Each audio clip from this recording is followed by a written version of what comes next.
Actually, we're going to do the approval of the agenda first. Okay,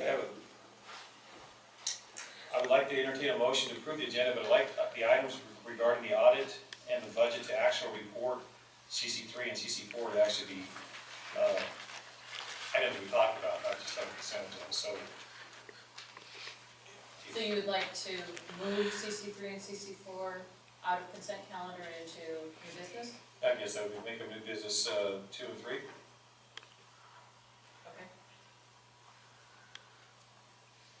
I guess I'll make the motion. We approve the agenda with that change. Sorry.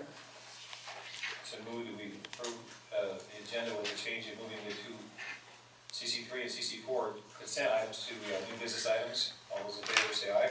Aye. Aye. Nothing. Now, Madam Secretary. I always jump ahead of myself. This portion of the agenda allows an individual the opportunity to address the board on any item not on the agenda regarding district business. State law prohibits the district from taking any action on any item not on the agenda unless authorized under section 54954.2 sub B of the government code, and your matter may be referred to the general manager. An individual may also address the board on any agenda item at the time the matter is discussed and prior to board consideration or action. Speakers will be limited to 5 minutes. Your time will start when you approach the podium, and you will be given a 30-second warning before your time expires. If you choose to ask a question during this time, any response by the board will not extend your time. Questions may be referred to the general manager to be answered at a later time after the meeting. In order to allow for a smooth and orderly meeting and allow each speaker the ability to address the board, disruptions from the audience will not be tolerated, and you can be asked to leave. We appreciate your cooperation in this democratic process.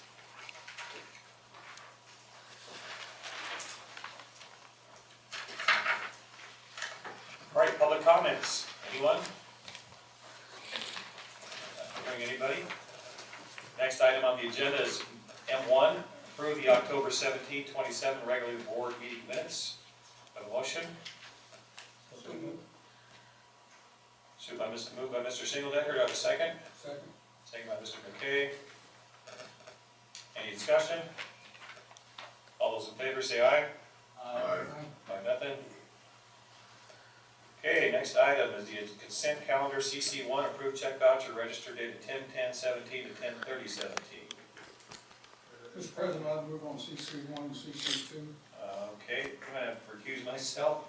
That's on CC2. I'm related to Eric and Debbie Landsgaard, who are the Cross Harbor owners.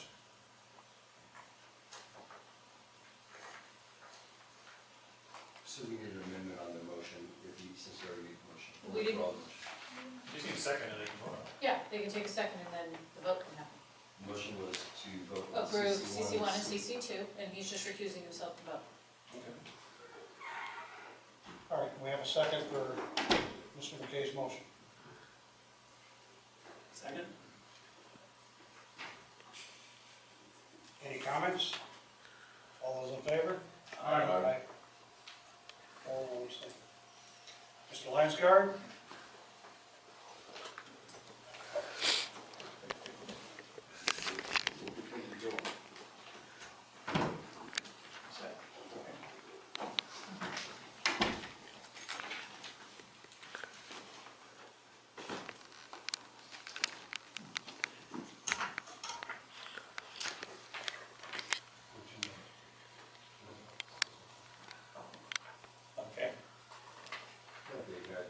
They moved two items.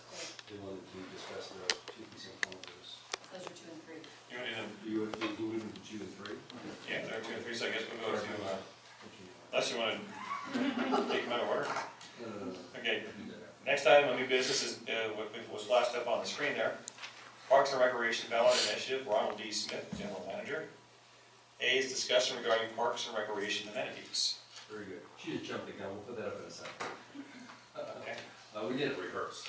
So tonight, gentlemen, I gave you a pretty extensive staff report. I wanted to first go over and talk about our community outreach that we did. We have Brent Ives here. I want him to talk a little bit. As you can see within the staff report, there was probably the most, that I've been involved in over the years, the most extensive citizen outreach for involvement and input that I've seen before.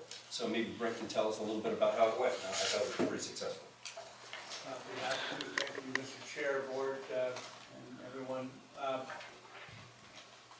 so much for the opportunity to work with you on this. As you know, this is an ongoing conundrum for the district, the Parks and Rec, how that's going to go here in this community, and really is a crossroads for your community. My firm and I did some extensive outreach in the community and tried our very, very best to get people into the room for a number of meetings, including 2 or 3 board meetings, and one specifically for, and then 3 specifically for this purpose. And as you know, those were on September 6th and September 20th and October 4th. And while we didn't have a huge number in attendance, we had done a number of other things in the community to let the community know that we're doing this, including flyers and ads and paper banners and email, standing up the Facebook page for the district again, public phone calls, Facebook feedback, direct mail, flyers wherever we could. We tried our best to turn over every rock to get the word out about this that was going on, and to try to get them to the meetings, but also just to inform them of the fact that this district and you are interested in knowing once for all whether this is going to be something that the community wants to do or not. And as you had already made the decision to go as far as to invest in the public outreach aspect of it, you tonight have before you the opportunity to put it before the voters, yay or nay, to support Parks and Rec in the community through the way that your general manager is asking. What we were asking for input in is, if this were to go, what were your preferences? What kinds of amenities would you like to see? And we tried our very best during that time to have an honest discussion with the public. I told a number of the people attending tonight, over each time we met, that we really do want to have the discussion. We want to hear the good and the bad.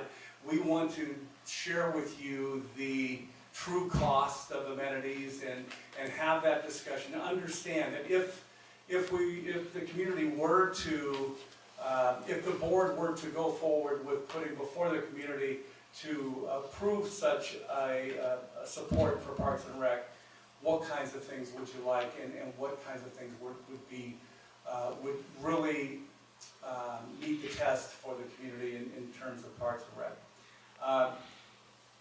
Your general manager has some of that information tonight, and he will show you kind of where that ended up. I can tell you that we've reached out to literally thousands of your neighbors and trying, and in our attempts to try to get them here, and whether or not they showed up, they know that something's going on. They know that the leaders in the community are going to make a decision that will allow them to ultimately make the decision. And so I'm certainly open to any questions you might have relative to the public outreach. I feel real confident that we've done our best. We were very honest and straightforward with the public, and that to the degree possible to get to this point, we've worked very hard at doing that. So if there's certainly, Mr. Chair, if there are any questions, I'd be happy to entertain them, and then I'll just hand it back over to Ron. And we might cover, in the rest of the report, we might cover some of those questions for you. If you want to wait till the end, we have all 3 of us here. Be happy to answer. Oh, since we have Mr. Ives up first, Mr. Williford, any questions for him? Mr. Shingeldecker? Not at the moment. Mr. Glennan? I just want to thank you for the work that you did and the concern you have for our community. I know you do have a concern for it. Okay. Okay, we're going to talk more about what kind of amenities and true costs later on. Is that correct, or do you want to talk about them now? No, we got, like I said, we're going to cover a lot. I'm just the lead-in. Okay, so we can. I'll be here for questions. We're going to ask you later on. Okay. Then I'll not ask any questions either. Okay. Turn into. So just to go back, and for the public that's here, in case they haven't read the staff report, to go back to the history. I know there was a question of whether we should do Parks and Recs or not, and the board back in 2015 had directed me to find out from the community.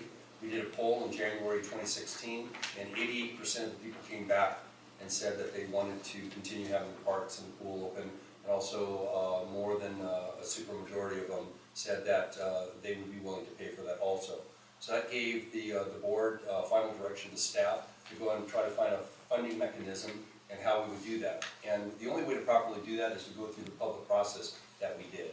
And so the process was, we collected a lot of information, not only first from the board, of what your direction would want to be. And then we took that to the public, and as Brent had said before, we narrowed it down. And then we had discussions with the public to sort of feel the temperature of the public and people in the workshops, what kind of things were their priorities and not. And then we did a phone poll to talk to people, not only to test the waters for what the public would be willing to pay for Parcel, but also what type of things are they looking for in a park. We also did an email poll, and we got over 300 responses for that also, on the same kind of questions. So not only from the public outreach here in the meetings, but also on the phone poll, which is a little bit more extensive, that you can talk to the person one-on-one and just filling out a form.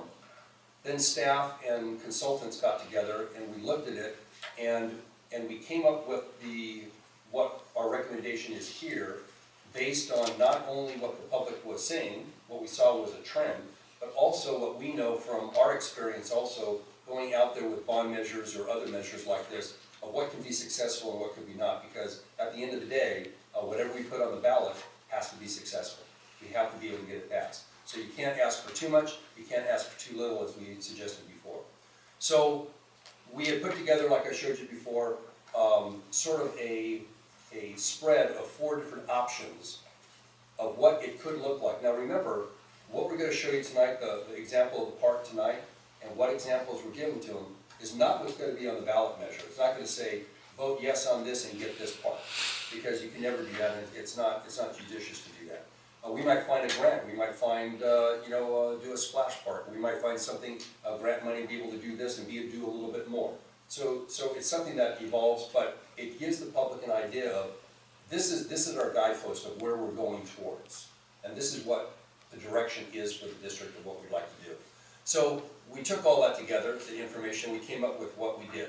The budgets that we looked at were fully burdened, not only for debt service, after we did improvements, capital improvements of what it would cost for debt service, but also what it would cost for operations and maintenance over the lifetime of the park. And what we found was not only the range of what the public felt they would want, how much money do you want to spend for how much amenities you get, but then also the consultants and everything got together, and that's where we came up with what we did. What we're proposing is to go out for a parcel tax. The reason why we chose the parcel tax is, one, is to do the timeline. There was a lot of board members that wish we could have done this even sooner, but it takes time for this whole process. Even during the election process, we have to go have the public hearing today. If we're going to do a parcel tax, do a public hearing today. We're going to set it for a public hearing at our next meeting. We have to publish in the newspaper, and then 3 days later, we have to get it to the county. That's the last day we can, in order to have an election in March, in order to have it passed in time to get it on the tax rolls. So that's one of the reasons we chose that, between that and a CFD. A CFD, as you know, is going to take a little bit longer, and the benefit that we're going to get from a CFD, which is a community facilities district, is not really going to give us any more bang for the buck. You can charge commercial properties a little bit more, like the consultant said, but looking at what we have out here, we don't have a lot of commercial, a lot of retail. It's really not going to benefit us. And then you got that timeline again. By the time we do all the reports, there's a lot more meetings you have to go through to get a CFD. We're going to miss opening up the pool for the summertime. We're not going to have enough money for the pool, and we're not going to be able to get on the tax rolls until 2019. The other mechanism that was talked about was a benefit assessment. But as the consultant said, and what we found out is that now, because of the case law and the engineering that you have to do on it, you have to come up with the majority of the money out of your general fund. So if we came up with the budget that we have to do the park, even to do our park alone, if we did a benefit, we wouldn't have the money. We don't have general fund, we don't get sales tax revenue.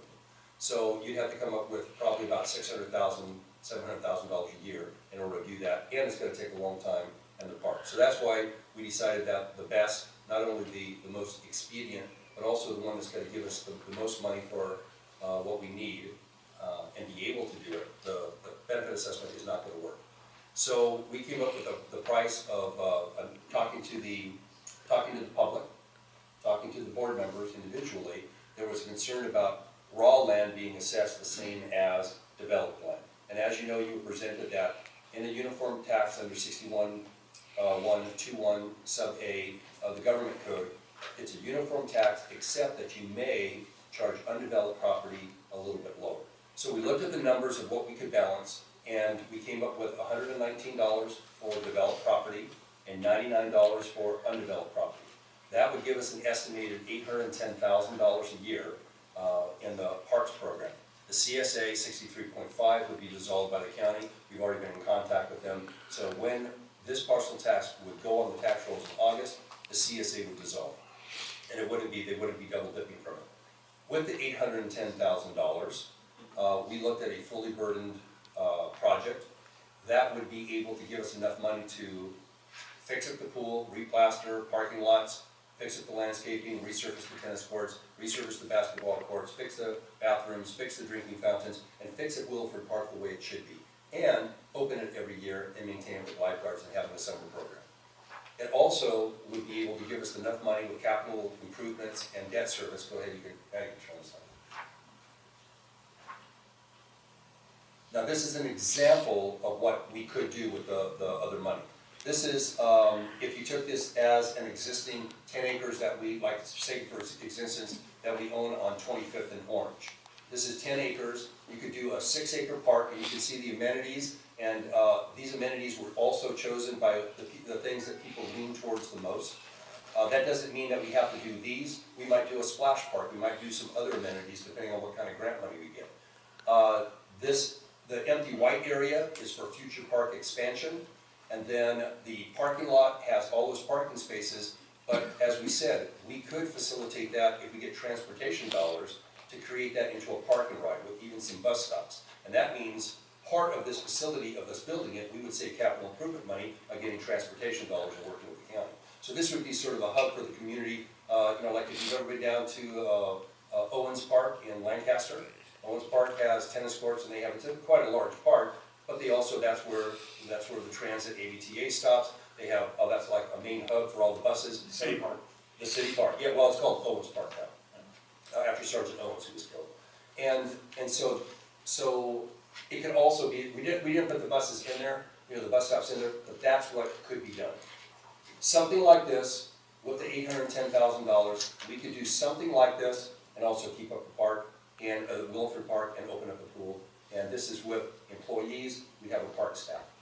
So that's about what we did, but you have questions, Mr. Williford? Yeah, would this pay off what the park owes the district right now? Yeah, there's a balance. Like we have right now, ad valorem money was set because legally you have to say there was a revenue stream to pay for that debt. We still have ad valorem money.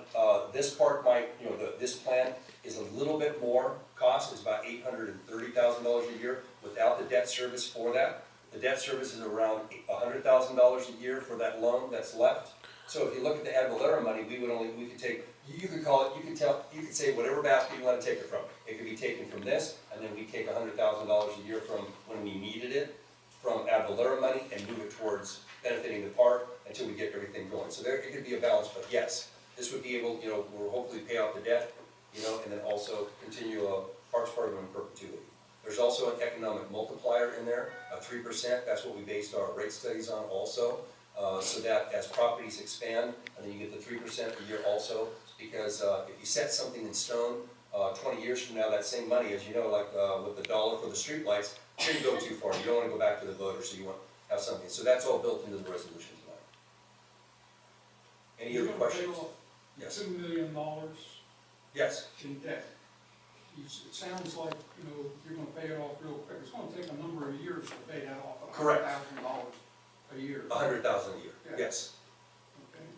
Now, one of the things that we've been told here that, what are you asking for a parcel tax for this park? Exactly like I stated, it's for this and the other park, for the whole parks program, to have staff, to create a parks program where you have, you know, senior yoga classes, you have after-school programs or summer school programs, you have the pool open up with lifeguard and swimming, you have all these amenities here. It would be $99 for raw land and $119 for developed property. For the approximate 7,100 parcels that we would have in the district, that would be $810,000 a year, and that would cover everything. To have equity across the district for everybody to have a park, you told us it was $185, and the manager before you told us $385 a parcel. You know, it sounds like we're buying another pig in the poke. I don't know when I ever said $185. You sat right there and told us $185. I might have estimated a long time ago of what, you know, looking at what the parcels or what we had, but, you know, we've done the math on there now, and, you know, it's 119 and 199 would give you, we have about 5,000 something. 99, 119.99, right, 119.99. That's for right now. Now, next year, you're gonna come back and ask us for more, because you wanna do something else. The parcel tax will be for 5 years, is that right? No, the parcel tax is in perpetuity. Okay.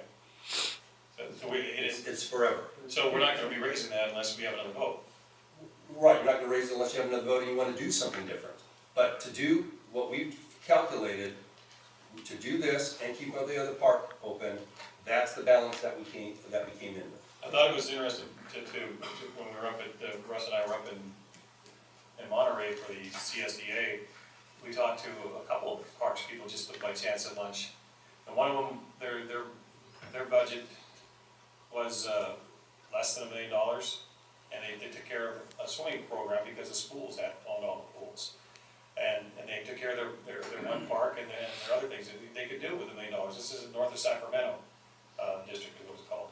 And then there's another district that said, well, we do a lot of after-school programs, and our budget's $2 million, and most of that is, a lot of that's the salaries and things. We're not gonna do after-school programs, the school's already got that covered.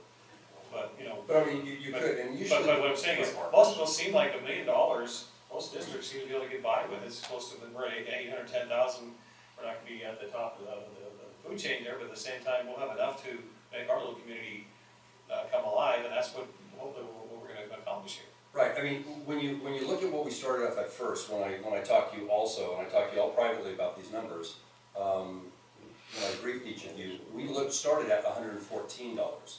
If you do $114, Brad, correct me if I'm wrong, 114 per parcel at 7,100 parcels gives us what? How many parcels? 7,100 parcels. 1,510. So that was at 114, if we did it for all the parcels. But because of input from the public and input from some of the board members, we went like this and said, undeveloped here, developed here is gonna pop it up. And so I don't have the spreadsheet in front of me, but I had a little calculator that if we charge, you know, 119 for all the developed properties brought that are running on it, of what we have of developed properties, and then we get 99 for undeveloped properties, we get around $810,000. I have another question. Sure. When I worked for Los Angeles County Safety Police, we had a division of our department that was for parks. And Kern County has a park ranger program that takes care of their parks. So I have a question for the attorney. Yeah. If somebody is robbed in our park, are we responsible? If someone is robbed in Yes, our park? if somebody is robbed, we don't have any security. If somebody is robbed in one of our parks, do we? Do we have liability? liable? Do we have a liability? I would hesitate to opine without more facts than that, but in general, no. That's an intervening third-party action, it's criminal, no. Okay, well, here's the thing, the reason I'm asking. Los Angeles County has a Parks Division and Kern County has a Parks Division. We're a special district and we have a park. Are we, you know, if the county is responsible for their parks, we should be responsible for ours. And that's not, the cost of security is not calculated into this budget proposal. No, it's not. It was never even suggested. This is the first time it was ever brought up by anybody. And if that is the line of thinking that you want, then we need to get out of the parks business completely right now, because we have a park that does not have any security patrol either. That's why I'm asking the question. That's, yeah, but I think I would go with council that it's a third-party criminal action. Okay. Yes, Mr. Moore. Speaking to that, we looked into that when we established the skate park. And if we put security there, then we would be liable. If we didn't put in security and just put up, you know, play at your own, then we're not liable. That sounds That's, about Backwards right. enough to be right, yeah. Doesn't make sense, but yeah, that sounds about right with the liability law. Okay, another question I Yes, have. Mr. McKay. Who gets to vote on this parcel tax increase? Does the Exactly. property owners or everybody in No, town? exactly like it says, it's the Okay. electric. Now, you sent us out a nice program about, you know, the property tax, or excuse me, property values increasing. Correct, it was a But you step. didn't tell the whole story. The rest of the story is, if the property values go up because of the park, the tax assessor's office is coming out to increase the taxes, we're gonna be double taxed. No, Prop 13. Prop 13 prohibits that unless you sell your property. No, if the value of the property goes up, the assessor gets to increase your. I respectfully disagree with you, Mr. McKay. No, he's right to one extent, he can vote 2% per year, but that's 2% per year. under Prop 13. Okay.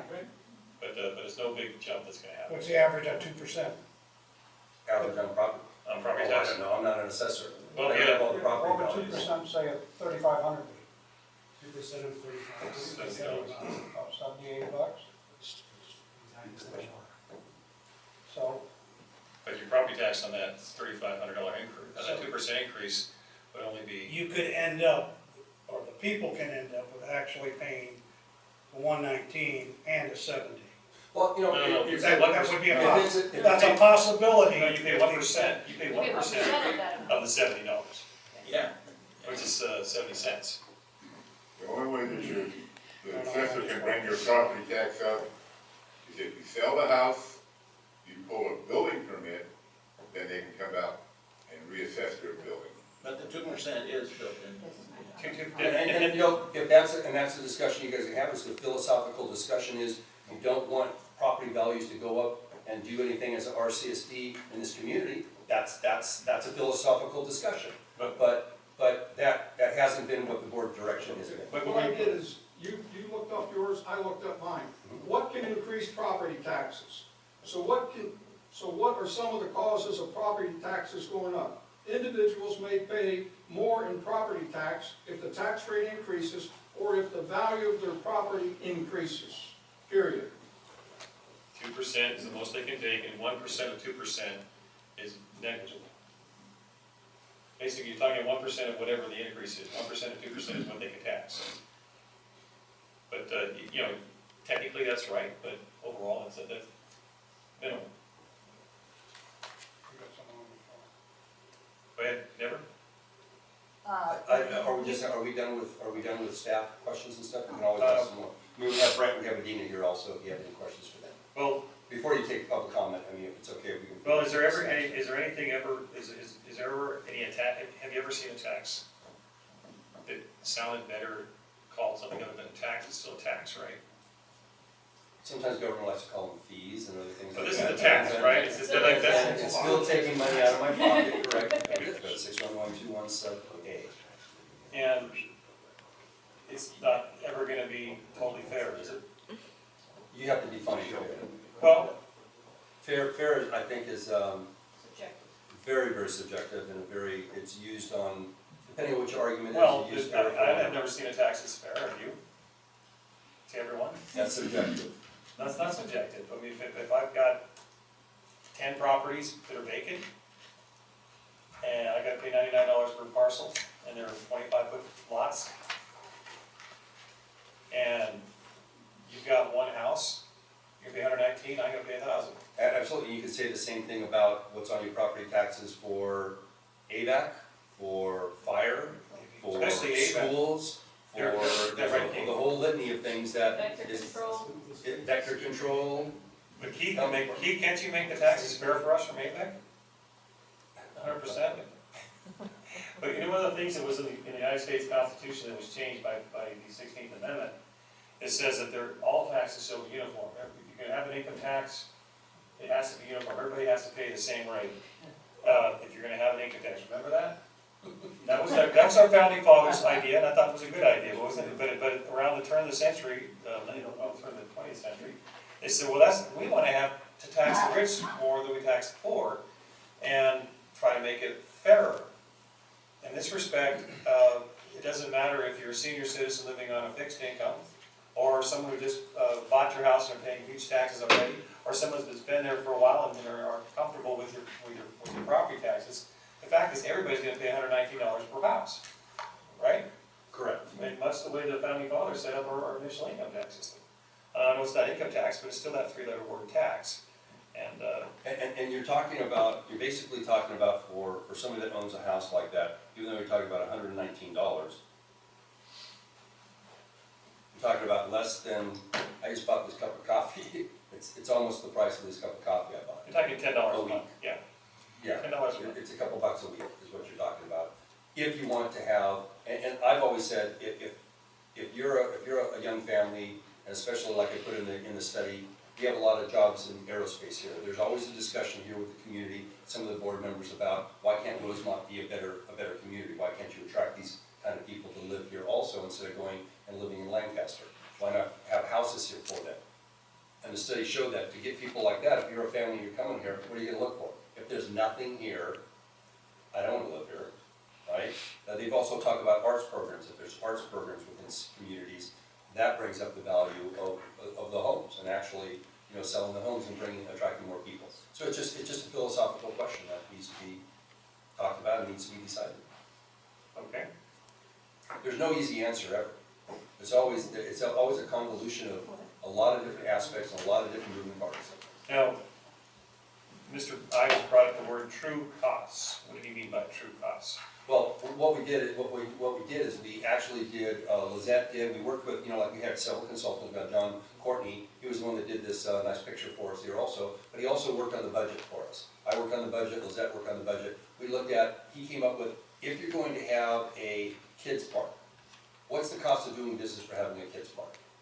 There's going to be, not only what you have to build it, and then that was put into debt service, but then also you have to maintain it every year.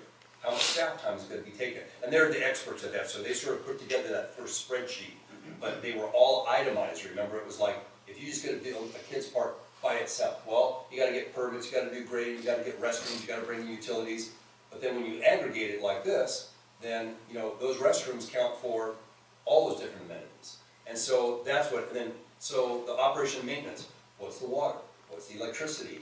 What is it going to take? Staff going in there, gardening, tree trimming, all those things are packaged into, is it set in stone? No, like any budget, it's a roadmap and it's an estimate, the best estimate we can. So we did the best we could to fully burden it with a little bit of cushion, so that way we don't say, oh, wait a minute, we should have put another $10,000 here for water. So then we put all that together to come up with this particular budget of about $830,000.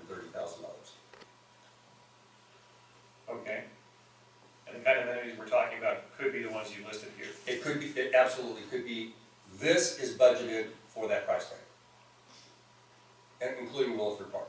Well, whenever we talk about this and adding the new park, Williford Park is going to be, resurfaced, and the tennis courts and the basketball courts and the pool replastered and the landscaping fixed up and everything like that. We just got done doing our last big project over there. There were some water mains that needed to be replaced, and we just finished that too. The other thing that Mr. Ives mentioned was feedback. Obviously, we had people that actually came up here and for the meetings. We talked about feedback on our Facebook page. I wasn't aware that we had some of that.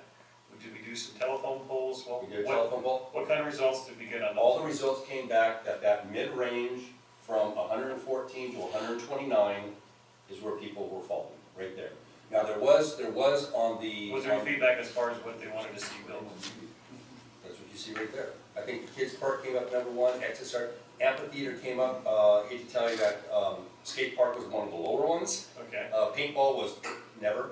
And that's basically, the exercise course for seniors. The amphitheater was very popular to people because You can have community bands go out there, you can have little, you know, if you're gonna have a festival, you can have things out there. And so that's what we try to reflect, the kids' playground, outdoor court, the dog park, it scored lower, but it still scored up there, some with seniors. The different polls scored a little bit different. The one that scored really high on the phone poll came back, all of them came back like right in the middle there, okay? But the way you look at the data, you know, like I said, 114, 129. The phone call, how many people did we contact? It was 150. How many of them were renters? That's in balance. That's not on a poll. That's not, we didn't ask that question. It was a political poll, so it was people that are registered voters. So we contacted registered voters.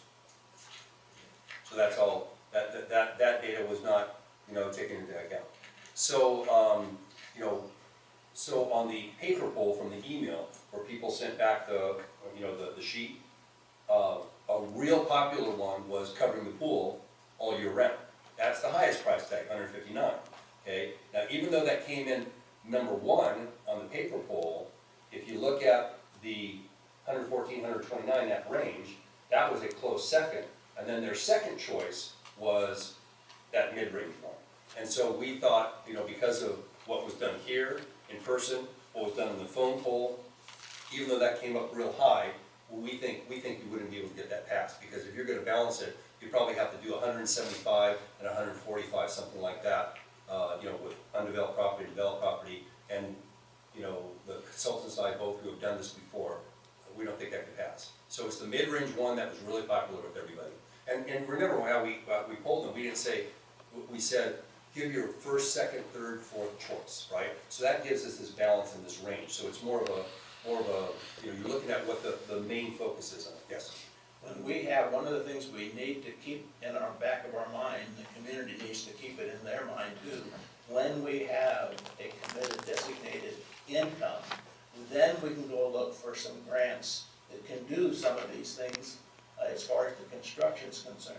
Correct. We can't get any of those grants if we don't have some kind of a dedicated stream of financing. You're absolutely right, and it would be foolish to put it in the budget, because you don't get grants for that, we can build that. So, yeah, I think we're gonna be able to do more than this, but we can't promise that we're gonna do more than this, but I think we'll be able to, with what we're talking with Verity Design. If we put this on the ballot, is the county going to collect the ballots, or is it a third party? No, it's the county. Okay. With the assessment district, it would be a third party or us that would do it. With this, it's the county. And just to give you a timeline on this, I gave you part of it. So what we would do is if it passed tonight, that means what you're passing tonight is not going on the ballot. What you're doing is passing an intent to decide whether to go on the ballot or not. So you're going to pass this, the intent, 7 days before December 5th, it'll be published in the newspapers. December 5th, you will then say, put it on the ballot, and that resolution will look a little bit different than tonight's. It'll have language that will go in the ballot, you know, the statement of facts, those kind of things. And then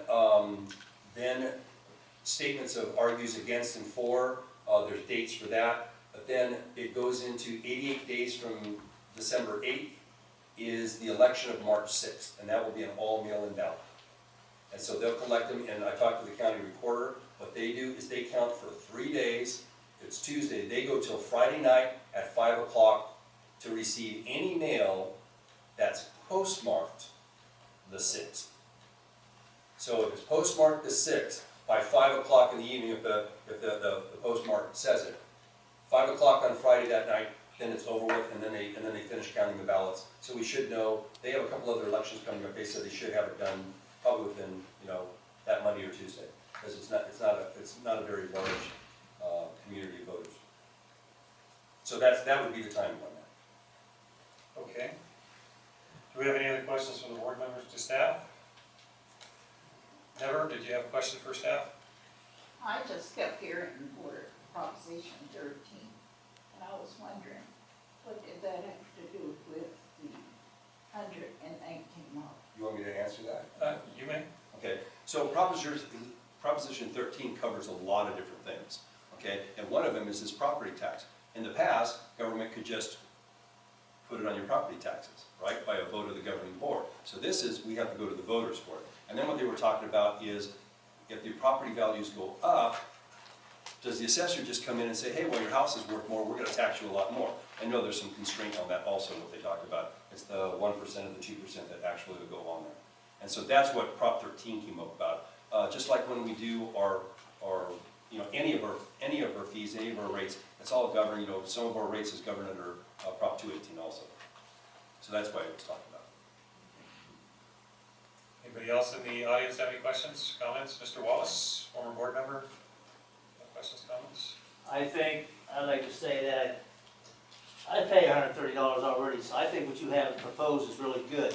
But I think the board, which I love, all you guys, is, Ron, take care of our park first. I don't care about parks. I care about a park first. I care about trees that are falling down. We just paid, what was it, $35,000 to have cement down around that playground area, and your crew went out there with tractors cracking it all. Now you got cracks in that cement, you just paid $30,000 for it. I say if we go with this, let's take care of our park, and let's put a time limit, 3 years from now, then you think about another park. Because I know you with only 7 workers, you can't take care of what you got down here. And I don't care if you have more money, I know you're still not going to take care of it. It's 2 years, I walk here every morning, I go through that park, and nothing is being done. You got tree stumps out there, you got Will this give us a tree chance to? branches falling, Oh, you sorry. got... Will this give us a chance to actually hire people to take care of the parks exclusively? We'd hire park staff. Yes. Like I say, let's go for 3 years for you to decide to go with another park. If that's what you're gonna decide to do, because we owe $2 million, I'd like to see that paid off, right, see something else coming up. That's just my opinion, I was gonna bring it up. Thank you. And the board can decide whatever they want to afterwards. I think the public would be a little amiss if they're being taxed, everybody's being taxed, and we're not going through with moving forward. I can tell you, Williford Park, if this parcel tax passes, Williford Park's going to start being fixed up totally starting up this summer. So it's all the things that need to be done. And like I said before, you know, when it comes to Williford Park, there is not enough money to do the things that need to be done and keep the pool open. This board decided to open up the pool. If we didn't open up the pool, that would be about $270,000 of extra money that we could have done other stuff to the park. But this board decided, of ad valorem money, this board decided, get the pool open. And so that was the decision. Ron, doesn't the taxpayers only bring in like $105,000 About a year? 112. 112? Right, it takes about Okay, 200. and then the pool sucks another, what, 113? About $250,000 to operate the pool and the park. A little bit more than that, we don't have, about 270,000, correct. Yeah. So we're $2 million in debt because of the Williford Park? No, we're $2 million in, we were $3 million in debt because back in 2007, the RCSD decided to take on parks. Right. In fact, they voted back in 1998. Right. And so then they said, let's take this park, which is CSA 63.5, which you're part of, and then they asked the people, well, would you like to pay for the parks too? There was not only back in 98, they said no. In 2002, they said no.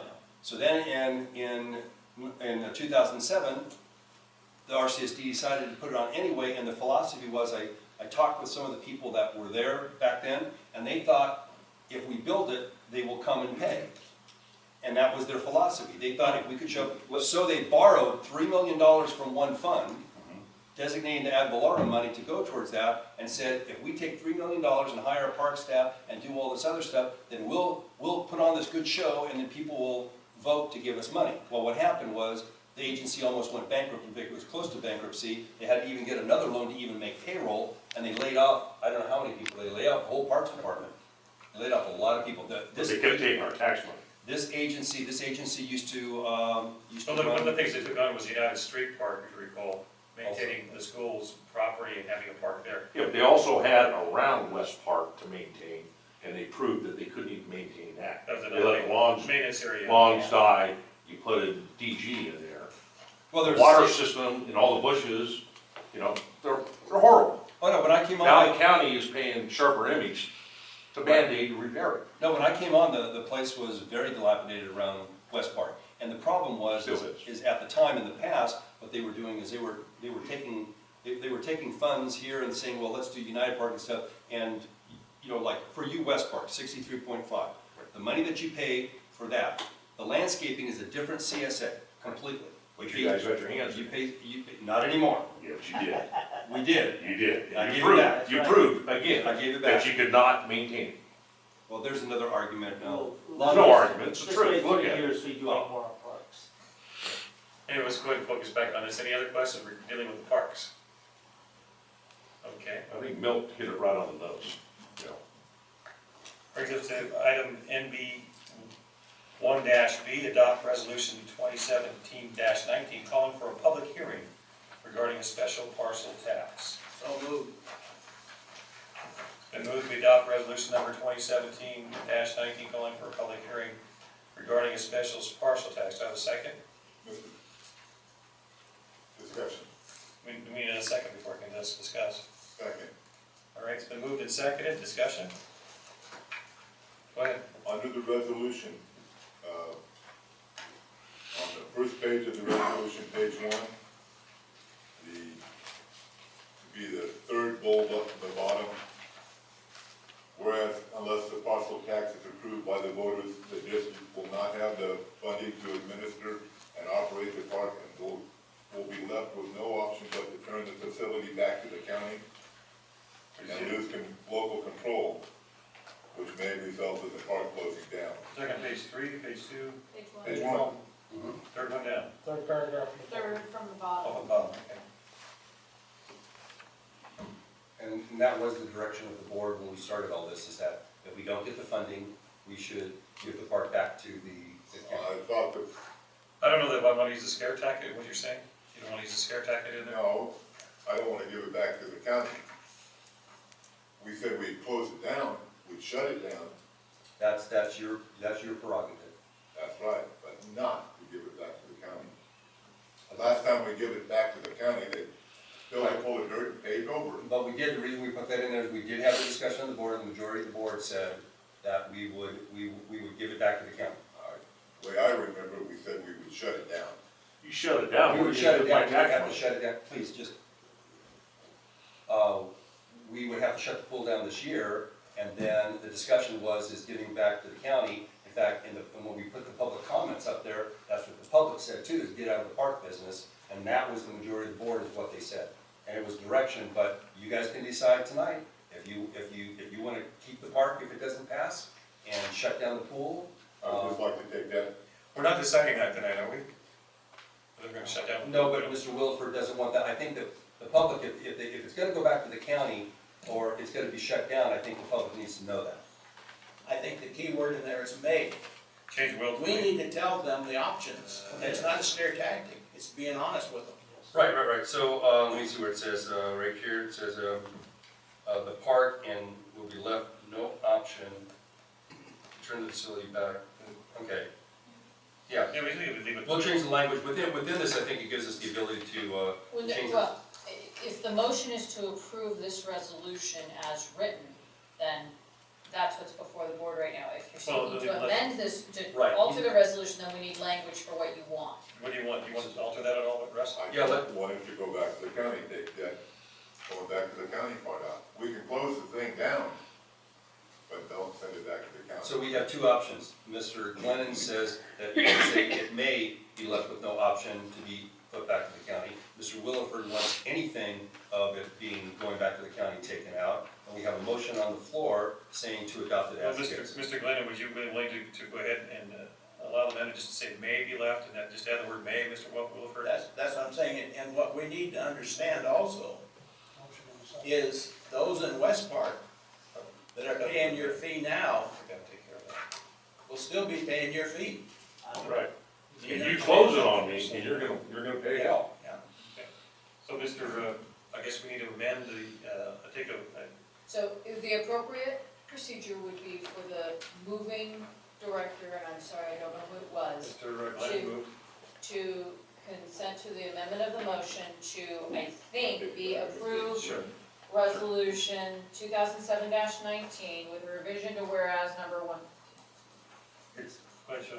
Yeah, I'm fine with that. 1-9 to reflect that to change the language from unless the Yeah. parcel tax is approved by the voters, the district will not have the funding to administer and operate the park and And may be left with no option but to turn the facility back to the county, et cetera. Yeah, I like the word may, and I like the word seems. It seems like this, and it may be that, and Is you the parcel tax So- approved or? goes in there. So Director Glennan, the question to you is, are you amenable to that change That's to your motion? So we'll And the just take, seconding party was Mr. Williford. Mr. Williford, I think he is okay with that change too. so change both Is that correct? both the wills to may, so it would No, say, No, Just the one. just the second one. just the second one. Yeah. Okay, so let me just read so everybody knows it. So the 9 whereas would say, whereas, unless the parcel tax is approved by voters, the district will not have the funding to administer and operate the park and may be left with no option but to turn the facility back to the county and lose local control, which may result in the park closing down.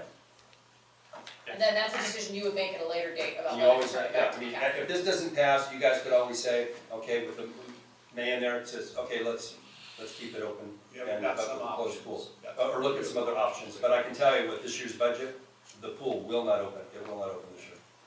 Okay. So we still need consent from the seconding director Do I have consent? to that. Not crazy about it, but I'll consent. Okay, so then that's the motion before you. Okay, before us, we have resolution number 2719 as amended with the word may on the 9th, whereas, as stated earlier, and we just had some discussion on, any discussion on the amendment? Do we have to vote on the amendment first, or? No, it was consented No, it to was as by the consented to, moving so- and seconding party. Okay, do we have any further discussion on the resolution itself of the board? Any discussion from the public? Okay, we'll call for the question. We'll call for- No, you could call for the vote.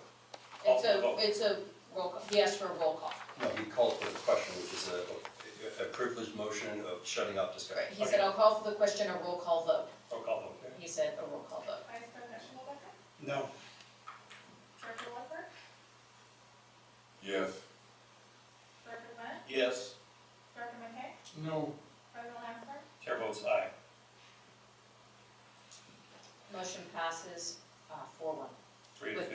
3-2, sorry. The Shingeldecker and MacKay voted no. Okay, that brings us to the next item of business, NB-2, file and accept the 2017-2018 audit. Mr. Ruckbrand.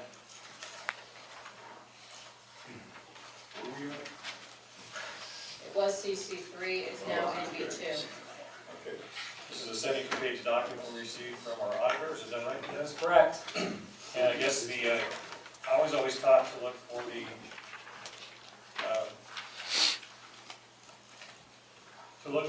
the end of the thing to see where it says we need to improve. And at the very end, do you have anything that says that?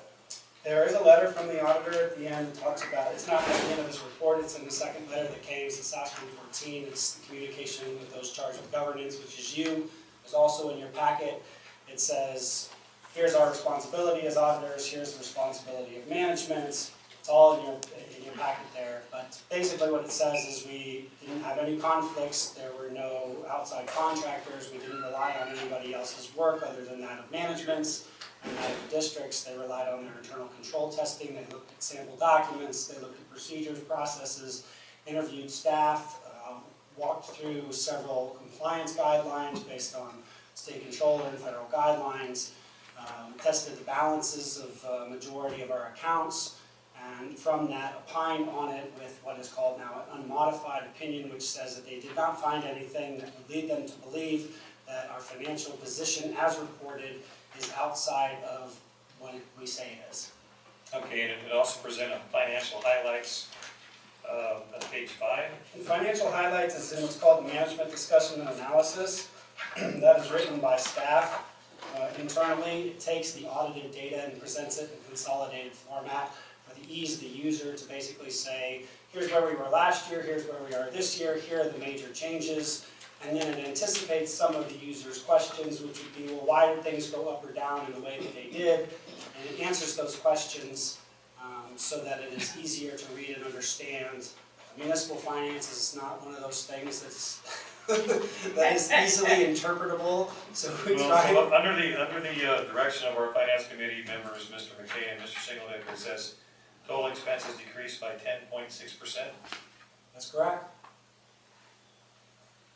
Yeah, we did lose some positions and personnel that we did not fill, so that saved us some significant money.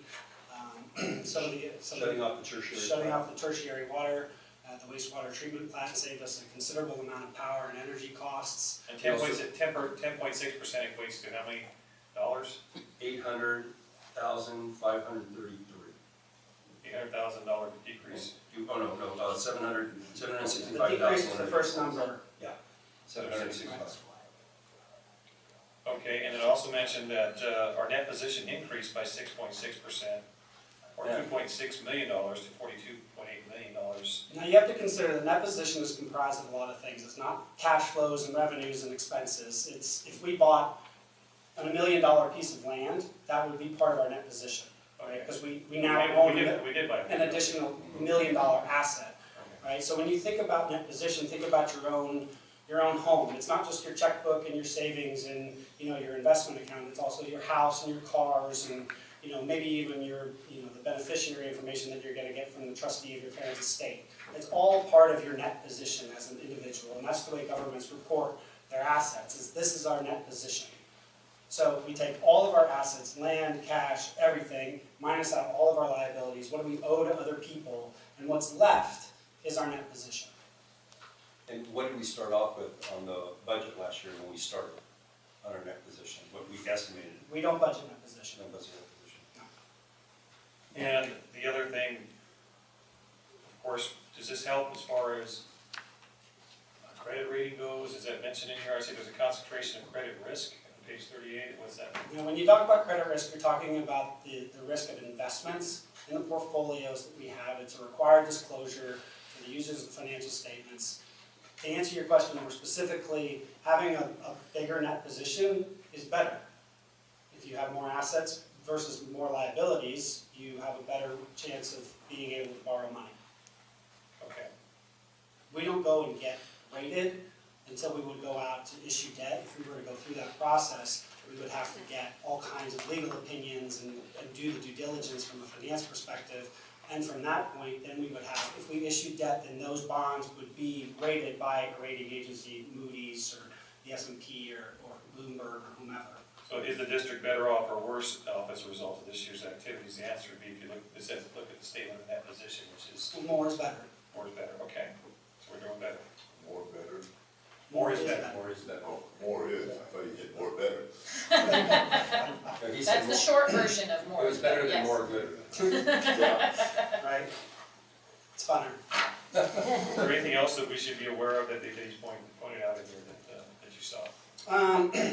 There is one thing that, I don't want to get into the complexities of it, but I want to commend this board for making the decision to pay off, outside of Mr. Williford obviously, this board decided to pay off the CalPERS accrued liability several years ago.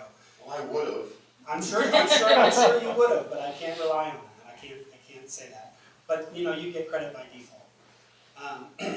Because of the way that the market performed over the last year and a half, because of having paid that off, and because of the way the calculation is done, this organization did not recognize a pension expense for this audit year. It actually incurred a pension income. So we budgeted to spend about $250,000 in retirement expense. We actually made $250 because of the choice that this board made to put that money, pay off the liability, because it reduces the amount that we owe, which is then dispersed across the cost pool, and that money is being employed at a rate that we could not get in the market. So we got the benefit of putting that money into the PERS system. And I know there's been a lot of consternation about PERS and what it's doing. That said, the way the numbers fell out, we got a significant advantage for having done that, and I commend you for making that decision. Not a lot of my other clients have chosen to do that, and a lot of them are struggling. They're hurting in terms of that number because of the way that we chose to do it. That came up as a significant increase. So if you think about what we budgeted to lose or gain as a district as a whole versus what we ended up actually doing, 500,000 of it, because we budgeted to lose 250, we actually gained 250, so the net combination of those two numbers, $500,000. We are in the plus, in the black, in the good, more better, of $500,000 because of that one decision. Let alone the lean accounting, the cut expenses, the rate increases, all of the other things combined into these things, the increase in the connection fees that went up. We got a significant influx of connection fees prior to the rates going up in December, which was unanticipated. We had a lot of other things that kind of worked to our advantage this year that put a significant amount back into our pocket. We were able to begin building back the reserves, which we've been reporting to you in the treasury reports and the cash reports on a monthly and quarterly basis. And we're putting now together a funding plan to get all of our emergency reserves, liquidity reserves, our asset depreciation replacement funds, all of those things back to where they should be so that we can do more construction, so we can do development, so that we can provide these things. We're also putting together a rate stabilization fund so that we don't have to raise the rates. You know, we may not need to raise the rates going into the future. And Ron and I are working very closely together on looking at the water usage and all of the new things on the ramp down so that we can provide to the constituency from a financial perspective the types of things that this board wants to do from a policy and political perspective. Okay. Do you have something, Mr. Glennan? I was gonna say STIR's portfolio, HER's portfolio, all of that, we anticipated what would happen in November and knew what would happen with the stock market. That's why we made that, we made that decision. Yeah, we were at 1% of You used your people who crystal probably ball went. and were efficient? All You right. know, the monkey I have in my office also was throwing darts at stock options. And I'm going to retire tomorrow. The stock market, just saying. We like that, in other words, yeah, that's good. And in one respect, we like that, but we relied on what Mr. Rockerman presented to us, and we wanted to, with Mr. MacKay was at the helm at the time. All right, do we have any other questions about the item number NB2, file and accept the 2718 audit? Motion to file and accept the 2718 audit? Moved by Mr. MacKay, seconded by Mr. Shingeldecker. All those in favor say aye. Aye. Unanimous. Okay, then we have the fiscal year 2016-2017 budget to actual report. Item NB3, which was formerly CC4. Mr. Rockbrown. I covered 99% of the things that are in that, in the discussion of the financial audit. We talked about a lot of those things. The report that you have in front of you is basically the rawest, highest level of detail that this board has come to ask for over the years. You know, at first we were like, we did very high level, here are the revenues, here are the expenses, here's the net change, and then you said, well, what's in there? So we went to another level, and then from there you said, well, what's in there? So this is kind of the outcome of 3 years of experience of working with you and knowing what you were going to be looking for and what you wanted to look at. So what it does is it breaks down every line item at every fund level. It said, here's how much we budgeted, here's how much actually came in or went out, depending on that line item. And then the next is a variance and says, okay, what's the difference? Is that good or bad? And then there's a kind of some explanations about some of the things that go into that. The biggest one is debt principal payments, okay? The example I use for debt principal is like this. You go to the grocery store and you buy $100 worth of groceries. You have a $100 expense, you put it on your credit card, no cash has changed hands, you owe your credit card $100. Well, that's what debt is to a municipality. We go out, we issue debt, we take on these things, and then we pay it back over time so that we can do the projects ahead of time without trying to generate new capital. Well, you don't create another expense when you pay off your credit card. You just exchange an asset for a liability, and now you're clean. So that's what this does, but we have to budget for the principal payment because it's a use of financial resource. We need to know how much cash is going to come in, how much cash is going to go out the door. But we pay over $1 million every year in principal towards the different things that we have debt for, as you can see in the notes of the financial statements. But that's not actually an expense that comes through, it's a reduction of a liability. And so when you look at the budget to actual reports, there's a significant variance because we're pulling out over $1 million worth of budgeted expenses that don't really hit the books. They're just a reduction of balance sheet. So when you go through there, I would advise you to keep that into consideration to see that. The second one is the GASB 68 pension income versus expense. That was an additional $500,000 swing in our budget to actual. These are big numbers. You know, we talked about having a $500,000 surplus. We came in with a $2.5 million surplus. But $1.5 million of that is immediately explainable through debt payments and the swing in the other things. The rest of it was $500,000 in unexpected connection fees. Some of the other, it was reduction expenses. So you've asked for this level of detail. If you want to come in, I'd be happy to go over it with you at a higher level if you want to look at it in different ways. So you're talking about the Yes. the things that's favorable, unfavorable? Yeah, if you have any questions, I can explain them now. Otherwise, if you want to come in, or anybody from the public, be happy to go over it. Anybody who's curious about what's going on at the detailed level. I realize it's a lot of data. It's something that this board has come to ask for, and so we prepare it so that you have it at your discretion. You can use it at your disposal, and you can add up the numbers. You can look at it in a higher level of detail, however. And basically, if we went into the red in a certain category, we listed it as unfavorable. If we were in the black in that category, it was favorable. Right, exactly, and that's it. And again, as Mr. Smith mentioned earlier, our budget is a flexible document. It's a roadmap. We're never going to know. This year, for example, we had to put in some new servers because we didn't have enough capacity space for some of the programs that we were running, and everything was going really, really slow. It wasn't anything that we could ever anticipate knowing. We're not computer experts, so that just happened. So we had, we had budgeted X amount, and we spent X plus 1. It happens, but the reason we put this together is for planning purposes. So next year we can say, okay, well this happened. We weren't aware of it. What do we need to be thinking about for next year, so that that doesn't happen again? Okay. Yep. Any questions from the audience? Any questions from the board? Have a motion to approve the item of fiscal year 2016-2017 budget to actual report.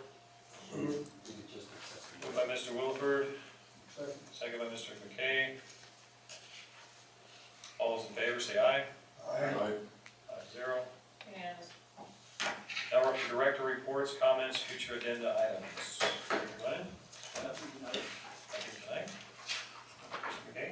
I attended 2 meetings. I attended the AVAC meeting, and we have the president of AVAC with us tonight. He was here with us. And You want to speak at all, Mr. Dice? I beg your pardon? Do you want to speak at all, Keith? You want to give us a quick brief what's going on with the AVAC that we should know about?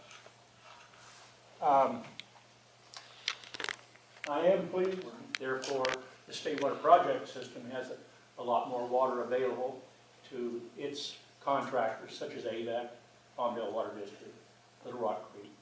And so we're bringing a lot more water down this year, and availability is very high. In fact, we have a surplus, so we're banking as much as we possibly can, up to about 200 acre feet per day, I'm sorry. 200 acre feet per day you're banking? Yes. Okay, great. And is there any left over for the semi-tropic? If we can find a way to transport it there. Currently, we don't have a pipeline to do that. It's just the one pipeline? Yes. Just the west view. West Feed. Okay. And are there any plans to develop another pipeline? There is a possibility if demand increases in the northern portion of AVAC service area, such as in Clinton County. That's a possibility. Is that serviced by something other than the West Feeder then, or? No, the same transport of water would occur in parallel to the existing West Feeder. Okay, just right next to it. Yes. Okay. Something to look forward to then. Mr. McCann, sorry to interrupt. okay, no problem. But what I was going to say is, they still have 85% of their allotment, and the new number will come out on December the 1st. Okay? And also, correct me if I'm wrong, Mr. Dias, but you've already put in over 100,000 acre feet of water into your water bank, is that correct? We are approaching that level, and we hope to be there by the end of December. Okay. Does it percolate any less when it gets colder? I mean, does it soak in faster when it's... It evaporates less. That's true. Less evaporation, probably more available to percolate. I'm not aware of any major function of percolation rate as a function of temperature. Okay. And the second thing was, I went to the water master meeting, and the water master hired an attorney, and I spoke there, and I told the board there that they chose the most expensive attorney at $395 an hour. He's going to oversee the attorneys, and it's $395, $395, $395. And we, the people of the adjudication, are going to pay for that. It's going to be a lot, to the individuals out there that are pumping water. And so I was a little upset with it. I think they should have went with the other attorney, and you would have had a better representation. And as far as for future agenda items, I'd like to see two things on the agenda. I'd like to talk about getting the telecom off our tower and getting the network brought into the district rather than paying the amount of money that we're paying every month for them to do the internet for us between our wells and on our main here. And the second one, I would like to see us discuss getting an IT representative firm by going out with an RFP for an IT representative firm. That's the end of my report. Okay, Mr. Williford? Mr. Shingeldecker? Nothing this. And I just had one thing I'd like to see on the agenda. One of the things that I ran into at the CSDA was the head of the Antelope Valley Mosquito Abatement District was there. And she mentioned that they were having problems with Kern County actually addressing the problems with the storage ponds in the different neighborhoods we had where they're not maintained. It's a great place for mosquitoes to live and breed. And I gave her the numbers to put her in touch with Mr. Scrivener's office, but I was thinking in the long run, since the state just recently passed a resolution or law that said that runoff water belongs to us, and it does, and actually in our charter from 1966, I would like to see, we can't maybe write a letter to the county board of supervisor, maybe Zach, and say, Zach, we're here to help. We'd like to see something happen with some, I'm gonna call them sumps, I don't know what else you wanna call them, storage, runoff, water, where you design them so when a new one comes in, you can put down 5 feet of rock so that the water percolates down, just doesn't sit there on top with it when a caliche comes in off the streets. So it goes in, it has a chance to go in. I'd like to see maybe someone come in there and actually add a few feet of rock and the existing sump bases and clean out the unneeded vegetation in there. Not necessarily kill all the trees that are in there, because that's a good place for trees, I guess, but we need to get those cleared out so it's not such a breeding ground for mosquitoes. And we do take care of vector control, certainly with one of the things she did mention that we don't have a problem with the Zika virus up here, but the other viruses are coming through here, and that's something that we need to take a little more seriously. And since it does directly affect the quality of life in Rosamond, and it is within our purposes and powers now, more directly from the state, I'd like to see a letter written to Mr. Scrivener's office offering to help and maybe to offer some design input on, so we allow the water to percolate and not stay on top. That's what I'd like to see. One of the things there is the county needs to go back and look at their sump regulation. In Bakersfield, they have a sandy soil that the water can percolate through. We have a layer of clay here that the water won't percolate through, and that's why they have to drain the sumps every year. They ought to go back and look at that and say, areas where it can percolate down through, it percolates. The other places, we let it run off naturally like we did before we put all these sumps in. Okay. That's all I have at this time. We do have, our next meeting will be on the 21st of November, which will be 2 days before Thanksgiving. See you all there. I will be absent. You're not allowed to be absent. I'll be out of state. Okay, that's Thanksgiving. All right. Next item on the agenda then is general council update, No report. general manager update. Yeah, I'll give you some of the public works stuff, and just one thing, and so I didn't have them here tonight. The leaks are still, for some reason, we're still having problems with leaks. Usually, at this time of year, it slows down a little bit, so we're catching up. We have new employees on, like I said, we've got a couple of them that are doing a really well job. We also replaced the water main with a larger pipe over behind the basketball courts and the tennis courts, so they did that project. They had to wait till some of the leaks died down on that. And so they redid the sprinkler system back there. Yeah, Williford Park, or? Williford Park, correct. So, but everything else is going good. We have a bunch of stuff on the water master. I'll be writing a letter to them. We have a public water suppliers meeting on the chair tomorrow because there are some attorneys, one from Bolt House, one from the city of Los Angeles, and their position is that public utilities like us do not get a wrap down. That we have to just go by our end number starting in 2018. Our position is no, we get ramped out also. So it's a little, we might have to end it back and forth. So we'll see what the water master does. Okay. That sounds, So that's all pending. are you doing your homework on that? You got that? Absolutely, yeah. And they need to have much celerity in getting that done because 2018, you have to know those numbers. All right. There's a number of issues, and so we're going to be writing them. Some of them are, I've already talked to the water master engineer on that, the transferability of our water in the water bank. We have close to 2,700 acre feet, 3,700 acre feet, and we want to be able to pump that from our wells, so now we don't have to transport and pay wheels and charges. So that saves us money, and also the transferability of the 150 acre feet of water that we purchased with the red down solar. Also, the establishing a reserve fund for ability to purchase acre feet, is that, are we working on that? No, Brad and I have already worked on that. Is that gonna come before us anytime soon? No, we just set it aside. He keeps track of all the money. We don't have any money in yet, because the money that we brought in, he spent. Okay, well, We took in about $1 million and we spent $1 million. Sounds like my water. Attorney, is that something we need to actually have a resolution for, or to set up a fund for, a reserve fund for purchasing acre feet of water, I call it perpetuity water? The water that, in other words, the farmer says there's 50 acre feet, and we wanna buy it, we wanna have the money available to buy it. I believe we're just separately accounting for it. Correct. Yeah. Yeah, we don't need I don't have any resolution or anything like that. No. We have direction. I've given staff direction. He's accounting for it. As soon as we get some in, hopefully we do.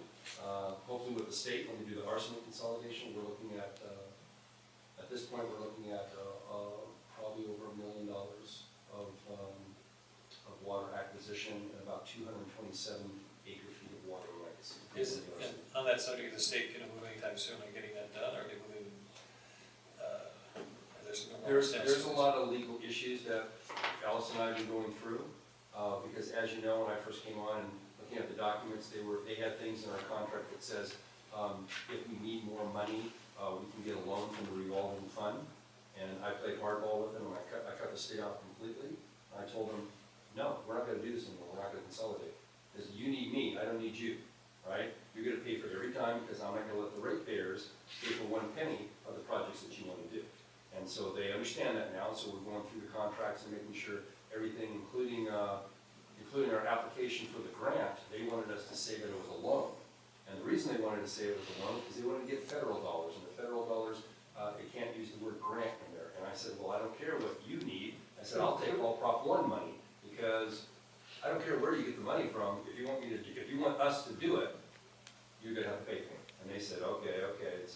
So we're going through that. We're in the process of doing the application part of it and finishing that up, and then hopefully we'll get moving. But I did a spreadsheet on all of it. They requested escrow 3 because I asked them, I said, have you calculated what the connection fees are gonna cost and what the water acquisitions are gonna cost? And they go, well, we did, but then I told them what the price tag was gonna be, and they go, oh, yeah, okay. Well, let's look at that, give us more detail. So I have a spreadsheet for them that I just finished up this weekend, and it looks like with all the connections that they want us to do, it's around $7 million by fees that they will pay us. So we approved them coming on in December last year. How much more time are we looking before they actually? I'm not sure. I can never guarantee that. We don't crystal ball on that? And not when we're dealing with the state. No. It could be years. We could put a calendar up in Brad's office, and he can have the monkey for the dark side of it. It's glacial. Yeah, that's what I'm worried about. It'd have to be grouped by decade. So we're working as best we can. So Okay. that's it. Oh, yes, Mr. Bradley. In relationship to Grimway and Bolt House, if they get back in court with this complaint, what's the judge gonna do? Well, as you know, the Public Water Suppliers Committee that I sit with, it's not public, we have 11 agencies that sit there, It's mostly attorneys. You know, we have, we have about 4 attorneys, including our attorney, maybe 5, and those are the attorneys that actually wrote this adjudication. You know, Old House was involved too, but, Where do they come up with this? here's the explanation, a short explanation. You have Exhibit 3 and you have Exhibit 4. Exhibit 3 are the public water suppliers, Exhibit 4 are the producers, the landowner, the overliers, right? So when they did the calculations, you know, you're gonna have to ramp down. So you're gonna go from your pre-ramp down number to your production rights over a 5-year period, dividing by 6, slowly reducing over that period of time in equal amounts. It says each party may produce from the native safe yield reduction in equal parts over the 5-year period. Everybody. Each party, Yeah. correct. The definition, and it says in equal parts, you may produce, in equal parts reducing over 5 years from the pre-ramp down production to the production rights. Now, in all legal documents, they always have definitions at the front. So you turn to the front and you look up pre-ramp down production. It says any water that was produced for beneficial use before the judgment was signed. Well, that's any number, but on Exhibit 4, they define that number for everybody on Exhibit 4.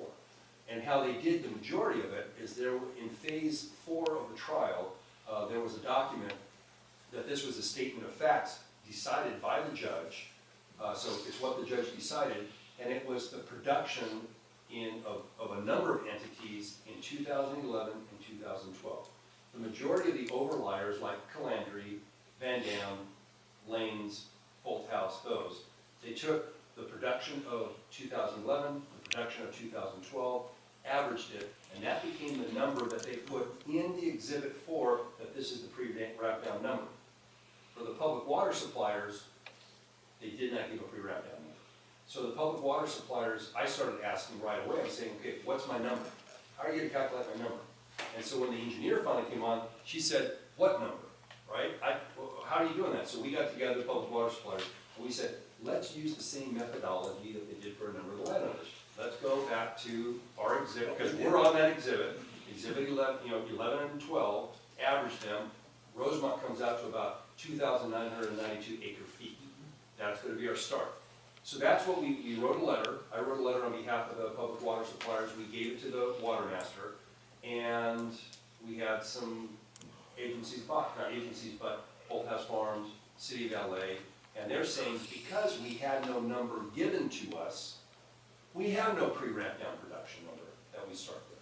You get 0. So that means we have to start in 2018 pumping only 404.42 acre feet a year. And of course, we're saying, no. We get, all these other guys were the attorneys were in the back room when they wrote the settlement, and they said, no, we do. So it's going up in front of the water master for a discussion this next meeting. I'm not pointing at Allison, I'm pointing at her.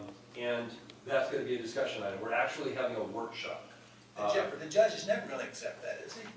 Their position? We start with 0. No, that wasn't the intent. Yeah.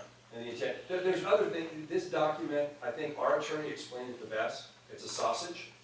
You had all these meats and all these ideas and everything, and all ground up, and you got the sausage, but it's missing things. Like take, for instance, if we pump over our production right. How far are you getting into discussions pertaining to litigation?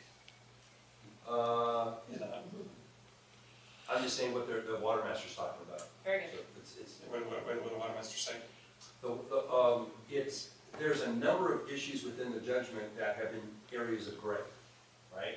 And that was not the intent. So that's what the new attorney supposedly is supposed to look at that, but ultimately the water master has to decide their position by 5 votes. If there's somebody out there that doesn't like it, they can always go back to court. And Holt House, of course, was one of them. I think that initiated the lawsuit, and they could file a motion. And when you say water master, you're talking about the 5-member board. Correct. How much of that, doesn't the engineer have a lot to say about that?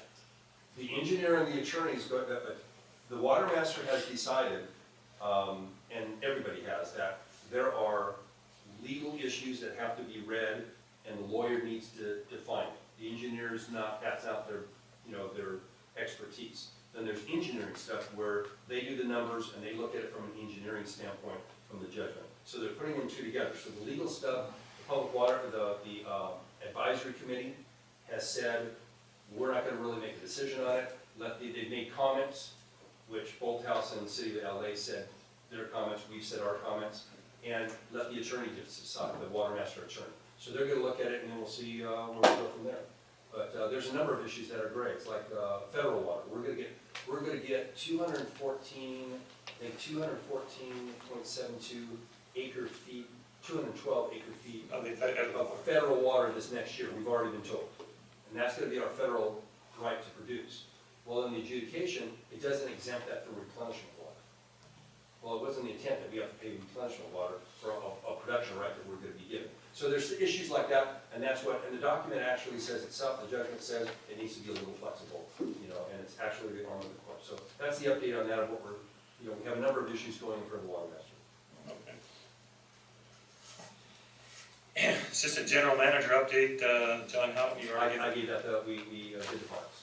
Anything further from our finance wizard, Mr. Brock Rockwell? No, sir. Director of Public Works update. How are we doing on the, Same. when are we gonna have 100% of the meters installed? It's coming along. I think we have about 700 left. You know, they got a lot of the big ones out of the way, and so they're slowly getting it done. So hopefully soon here. Okay. And of course, the Director of Administration, Board Secretary, nothing to report. That brings us to, I guess one other thing we probably need to add to the agenda is maybe fixing the clock, so we can the right time up there. What clock? We need to add that to the agenda. It looks like it's about 8:26 according to my calculations, but 8:28. I'll entertain a motion to adjourn.